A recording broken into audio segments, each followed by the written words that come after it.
Samantala, pinarangalan ng mga natatanging individual mula sa iba't ibang sektor sa Asia's Influential Leader Awards. Tiniyak naman ng award-giving body na hindi basta-basta ang kanilang mga pagpili o napili dahil dumaan ito sa matinding screening. Kung sino-sino nga ba ang mga nabigyan ng parangal, alamin sa report ni Madeline Villar Moratillo.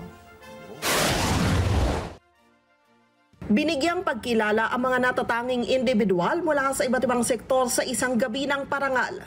Kabilang sa mga kinilala sa Asia's Influential Leader Awards, si Senator Grace Poe bilang Asia's Most Influential Legislator. Justice Secretary Boying Remulla bilang Outstanding Leader in Public Service. COMELEC Chairman George Garcia bilang Asia's Influential Figure in Election Law. BIR Commissioner Romeo Lumagi Jr. bilang Asia's Influential Leader for Good Governance.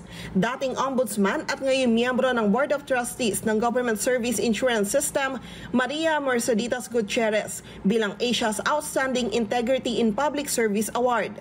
May mga binigyan rin ng pagkilala sa mga nasa business, education, fashion at iba pang sektor.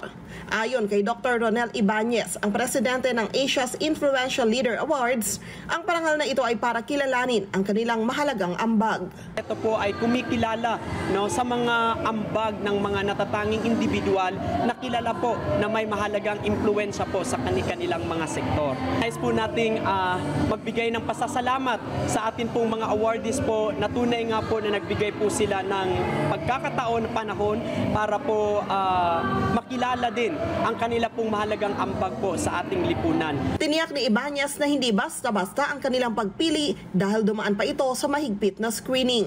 Binubuo ng ating mga awards council na kung saan mga prominente din pong individual na alam natin na kinikilala din po sa kanilang mga sektor na kinabibilangan. Madeline Villar Moratillo para sa Mata ng Agila. Matatag, matapang, matapat.